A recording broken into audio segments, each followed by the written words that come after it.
Good morning to all of you. I am Mukta Pawar, currently working in Chanakya Institute of Polytechnic and Technology, Kolwar, Bhojpur, as an English faculty. And this is my first video to all of you. मैंने बताया कि मैं English की faculty हूँ, तो ये मेरा first video English से ही रिलेटेड होगा और मैं बहुत स्मॉल रखना चाहती हूँ, मतलब कुछ इंग्लिश को ही लेकर समझाते हुए that what is it actually, मतलब हम इससे रिलेटेड कुछ बातें करेंगे इस वीडियो में। या एक तरह से इस टॉपिक अगर बोले तो speak English with confidence, how to speak English with confidence.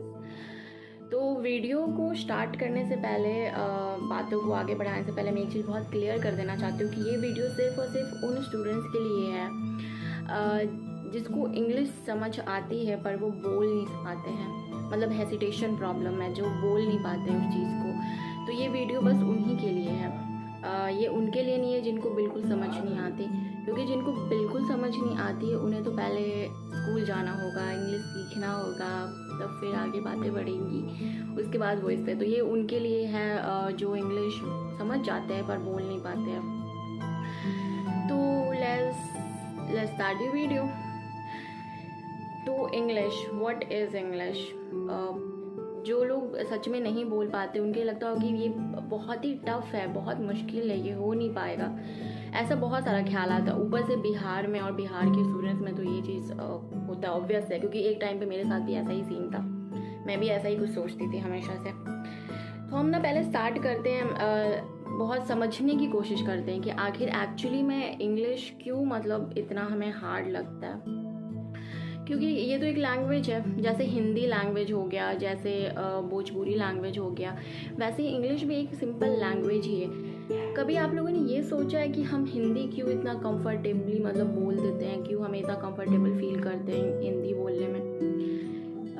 कभी ये चीज़ सोचा है? वो इसलिए क्योंकि हम हमेशा उसी एनवायरनमेंट में रहे हैं, बचपन से लेके आज तक, मतलब हमने सिर्फ हिंदी ही सुना है। जैसे जब हम छोटे थे तो हम बहुत से मिस्टेक किए, मतलब हमें हिंदी भी हम बहुत मुश्किल से ही सीखे हैं इतने दिनों में। देखा जाए तो एक छोटा बच्चा, उसको वर्ड्स नहीं पता होते हैं, लेकिन वो ट्राई करता है, वो सीखता है। लाइक ऑब्जर्वेशन, जो हमारा पहला पॉइंट है ऑब्जर्वेशन, हमने हिंदी को ऑब्जर्व किया है। हम हिंदी सोचते हैं तो हिंदी बोलते हैं, है ना? हमने ऑब्जर्व किया फिर उसको सोचते हैं, क्योंकि जब कुछ भी बोलने से पहले इंसान पहले सोचता है तो दिमाग में हिंदी आता है। अगर हमें कोई सेंटेंस बोलना हुआ तो हम ऑब्वियस सा बात है, दिमाग में वो हिंदी वाला सेंटेंस आया तो हिंदी में बोल दिया हमने। तो पहला हमारा पॉइंट हो गया ऑब्जर्वेशन, मतलब हमने हर चीज़ ऑब्जर्व जो किया हुआ है वो हिंदी में ऑब्जर्व किया हुआ है, तो हिंदी ही लैंग्वेज वो निकलती है। कभी ये सोचा है कि जिस दिन हम थोड़ा सा बस चेंज कर ले, थोड़ा सा मतलब हल्का सा चेंज लाना शुरू करें, हम सोचना शुरू करें इंग्लिश में। अगर हम सेंटेंस को थोड़ा मतलब या थोड़ा वर्ड भी या छोटा कोई भी वर्ड भी अगर हम इंग्लिश में सोचना शुरू करते हैं, मतलब पहले बस हमें सोचना होगा, थोड़ा हमें इंग्लिश को थोड़ा ना ख्याल में लाना पड़ेगा, क्योंकि हमारे ख्याल में, हमारे इर्द गिर्द, हमारी फैमिली में, इवन हम लोग जानते हैं हमारे कॉलेज में भी इंग्लिश का वैसा माहौल नहीं है। लेकिन ऐसा नहीं है कि ये इम्पॉसिबल है, क्योंकि नथिंग इज़ इम्पॉसिबल, नथिंग, हर चीज़ हो सकता है। तो पहले देखो, हमें बहुत स्मॉल स्टेप से, बहुत बेसिक से जाके शुरुआत करना होगा। ऐसे तो देखा जाए तो बहुत बड़ा प्रोसेस है। लाइक अगर समझो कि अगर हम जाते हैं लंबा प्रोसेस में, कि हम इंस्टीट्यूट ज्वाइन करते हैं, ग्रामर सीखते हैं, फिर उसको प्रैक्टिस में लाते हैं, दिस दैट, मतलब बहुत लंबा प्रोसेस है, बहुत लंबा है। लेकिन हम यहाँ पे बात कर रहे हैं कि हम एटलीस्ट थोड़ा सा हेसिटेशन हटा के हम उसको थोड़ा बोलने का कोशिश करें, बोलने का। तो सबसे पहली चीज़ जो करनी है ना स्टूडेंट, हमें थोड़ा सोचना होगा, हमें चीज़ों को ऑब्जर्व करना होगा, और वो इंग्लिश में करना होगा, इंग्लिश वर्ड में करना होगा। जैसा कि मैंने आप लोग को हमेशा से बोला कि इंग्लिश टफ नहीं है, लेकिन हमें इंग्लिश जो है ना, मतलब हमें उसे थोड़ा लाइक करना स्टार्ट करना पड़ेगा, क्योंकि हम नहीं लाइक करते। हम हर चीज़ तो हिंदी में ही पढ़ते हैं। इवन स्टूडेंट्स, आप लोग तो जानते हैं कि आप लोग और भोजपुरी एंड और वो सब लैंग्वेज ज़्यादा प्रेफर करते हो, ये मैं भी जानती हूँ। तो हम तो हिंदी में भी मुश्किल गए हैं, मैंने आप लोगों को क्लास में भी बताया था हमेशा से दैट हमें देखो धीरे धीरे शुरुआत करनी है। पहले आप लोग भोजपुरी को छोड़कर हिंदी पे आओ, हिंदी पे बात करना शुरू करो हर जगह, चाहे वो फ्रेंड से हो, फैमिली में हो, चाहे किसी से भी। पहले हिंदी पे आइए, फिर हिंदी से हिंदी इंग्लिश मिक्स पर आओ, है ना। मतलब पहले हिंदी में शुरू हो, फिर हिंदी इंग्लिश मिक्स करके हो। ये इजी है, बिल्कुल टफ नहीं है। बात यही है कि हमें थोड़ा मतलब समझना पड़ेगा इस चीज़ को लेकर। तो पहली चीज़ हमारी हुई ऑब्जर्व करने की। हमें थोड़ा सा ऑब्जर्वेशन पावर बढ़ाना पड़ेगा, थोड़ा इंग्लिश सोचना पड़ेगा, थोड़ा दिमाग में लाना पड़ेगा। दूसरी हमारी जो चीज़ होती है ना, वो है प्रैक्टिस। हम सब जानते हैं practice makes a man perfect. मतलब दुनिया में ऐसी कोई चीज़ नहीं है जिसको हम प्रैक्टिस करेंगे तो ये चीज़ होगा नहीं। अब आप ये सोच रहे हो कि प्रैक्टिस कहाँ करेंगे? ऑब्वियस सा बात है, क्योंकि अगर हम लोग अपने फ्रेंड के साथ जाते हैं प्रैक्टिस करने तो हमारा फ्रेंड यही बोलता है कि कहाँ से अंग्रेज का औलाद आ क्या। ऐसे कमेंट्स मिलते हैं, मतलब मिलते हैं। ये बहुत कॉमन सी बात है। घर में भी बोलेंगे तो घर में भी लोग मजाक बनाते हैं।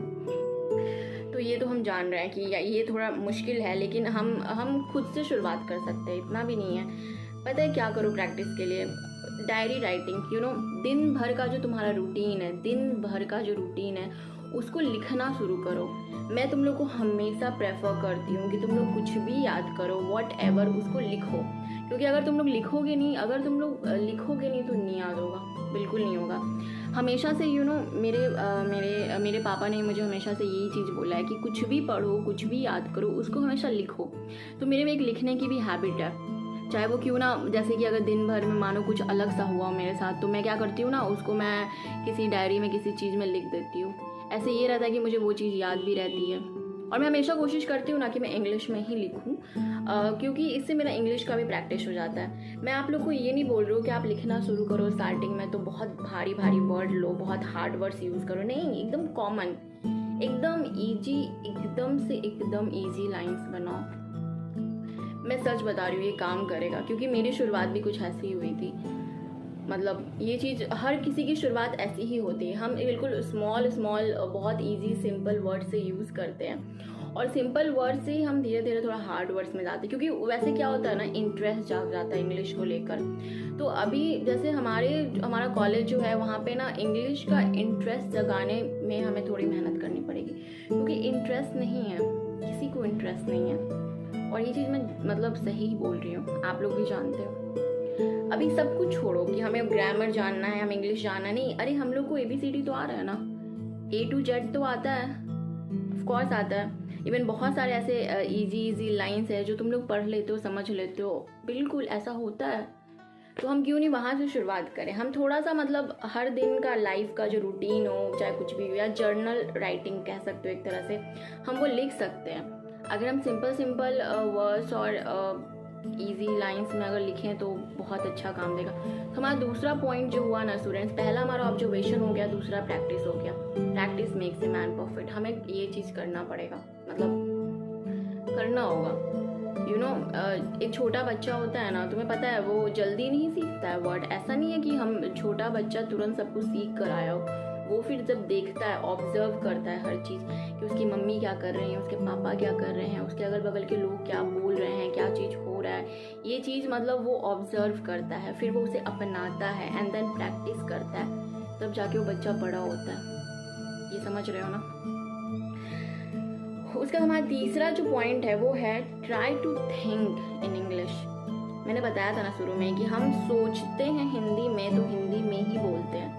कभी ये सोचा है कि अगर हम इंग्लिश में सोचना शुरू कर दें तो इंग्लिश ही निकलेगा मुंह से? कोर्स ये होगा अगर हम शुरुआत करें। शुरुआत मैंने बोला आप लोग को, बहुत से ऐसे लोग बच्चे हैं जो अभी हिंदी भी नहीं प्रॉपर बोल पाते। पहले हिंदी में बोलना शुरू करो, फिर उसी तरीके से फिर उसको इंग्लिश में बोलना शुरू करो, एंड देन हिंदी इंग्लिश को मिक्स करके उस चीज़ को बोलो।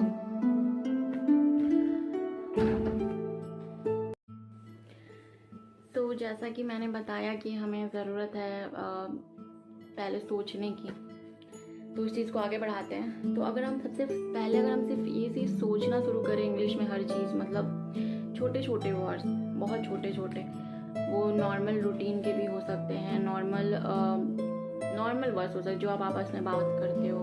ये चीज़ क्योंकि हेल्पफुल रहता है काफ़ी ज़्यादा। और उसके बाद जो हमारा 5th पॉइंट होता है वो ये होता है यूज़ सिंपल वर्ड्स। शुरुआत सिंपल वर्ड से करो, कुछ भी हो जाए। मतलब अभी तो फ़िलहाल जो आप शुरुआत आप लोग करो वो सिंपल वर्ड से करो। बहुत ही छोटे छोटे वर्ड से अगर शुरुआत करेंगे तो वो आपको एक सेंटेंस बनाने में हेल्प करेगा और फिर वो सेंटेंस आप बोल पाओगे। और सबसे अच्छी बात है कि वो चीज़ आप खुद बना रहे हो, ये चीज़ होता है। उसके बाद अब फिर आपका एक पॉइंट आता है प्रैक्टिकल डेमो। आई मीन अब मानो कि अब जैसे जो लिख रहे हो, जो सोच रहे हो, उसे बोलने की बारी आती है तो बोले कहाँ, बोलने के लिए तो कोई लोग नहीं है। लेकिन क्या हम मिरर के सामने जाके खुद से बात नहीं कर सकते? अगर प्रैक्टिस ही करना है तो बहुत सारा वे है, बहुत सारा प्रोसेस है। आप लोगों में से कितने स्टूडेंट्स हैं जो चैटिंग करते होंगे? ऑब्वियसली सोशल मीडिया पे तो हर कोई रहता है, तो क्या हम लोग वहाँ से शुरुआत नहीं कर सकते?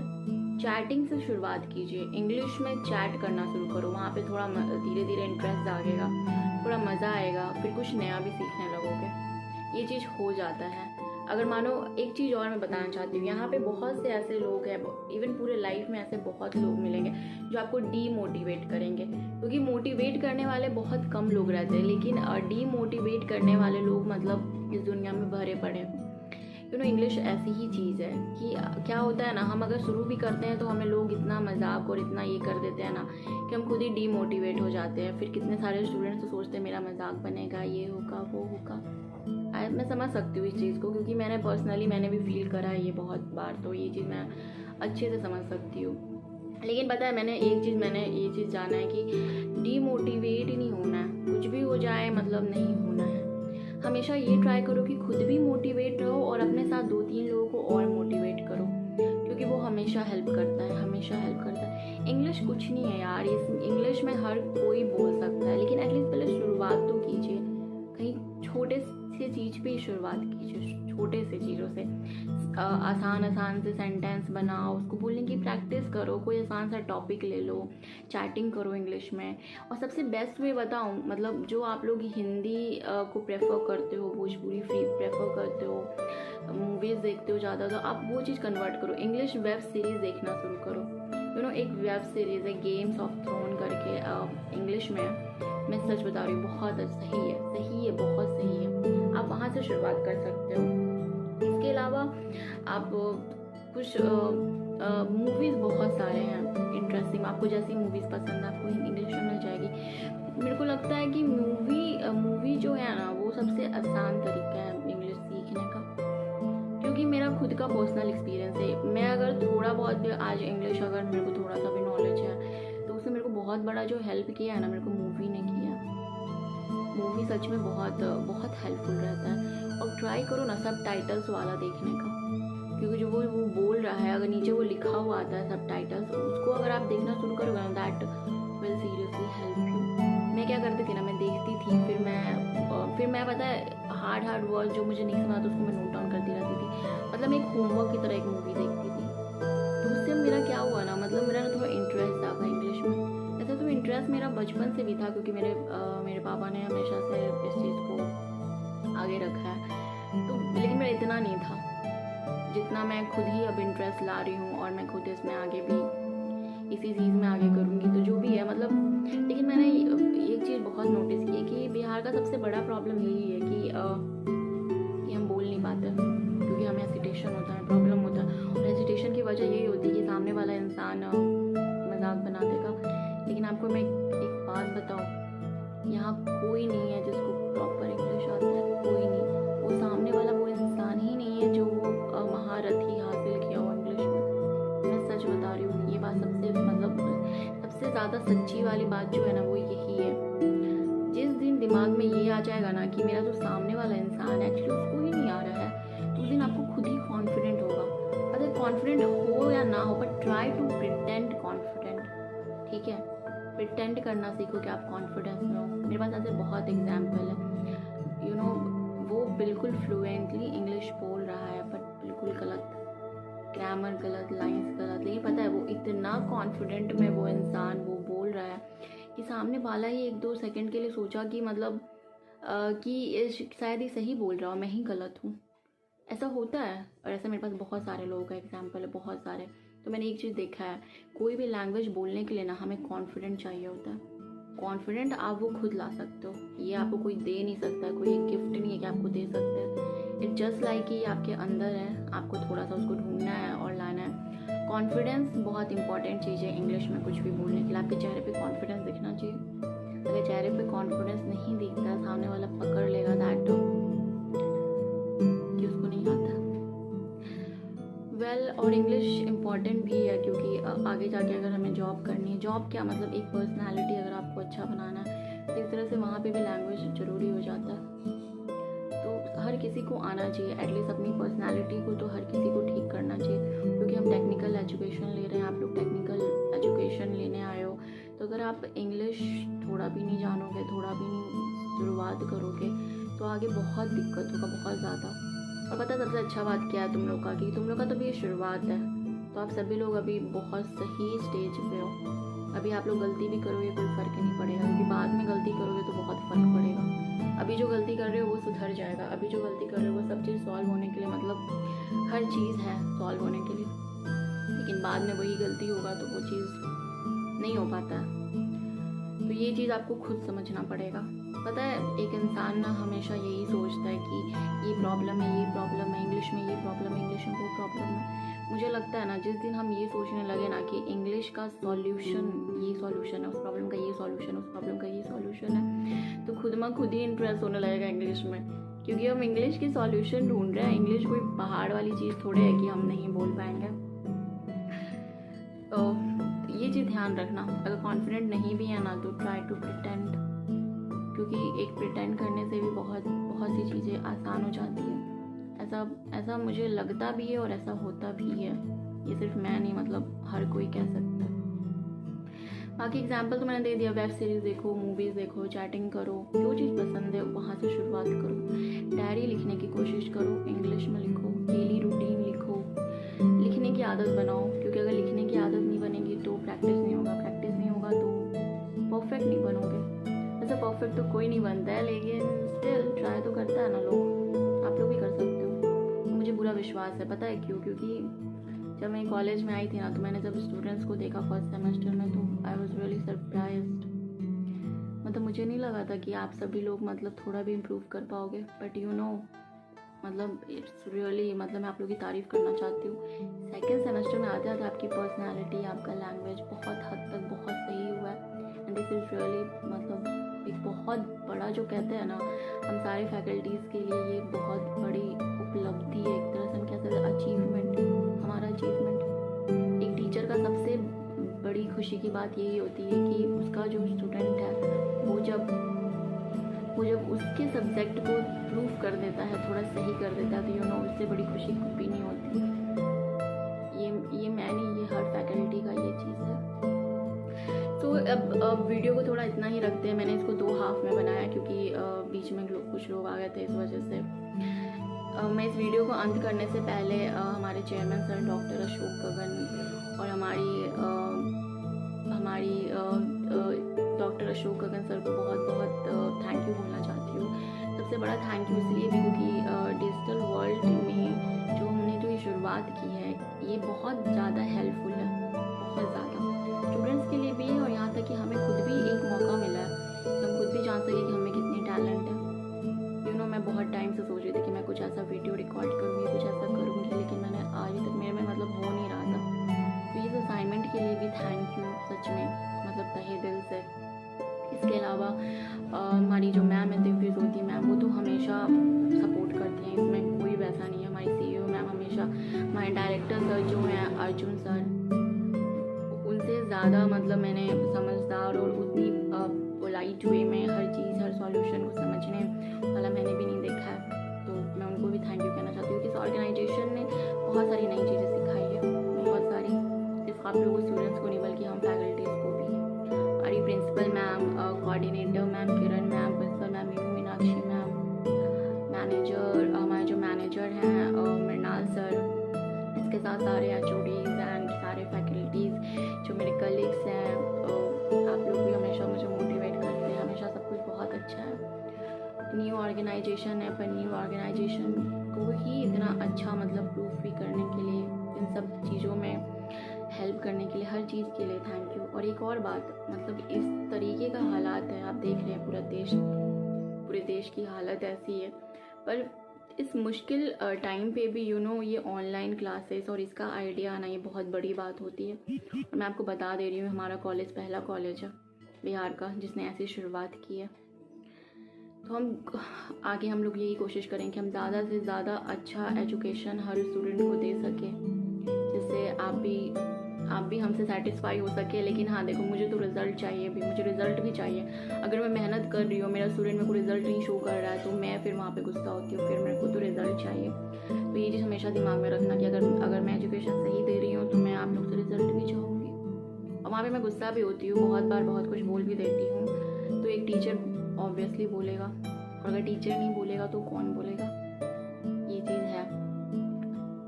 तो इसके साथ वीडियो को लास्ट करते हैं। Thank you so much, tata bye bye. अगले वीडियो में हम इंग्लिश को ही आगे बढ़ाएंगे। देखते हैं आगे का मैं टॉपिक थोड़ा और इंटरेस्टिंग लाने की कोशिश करूँगी। Okay, thank you so much.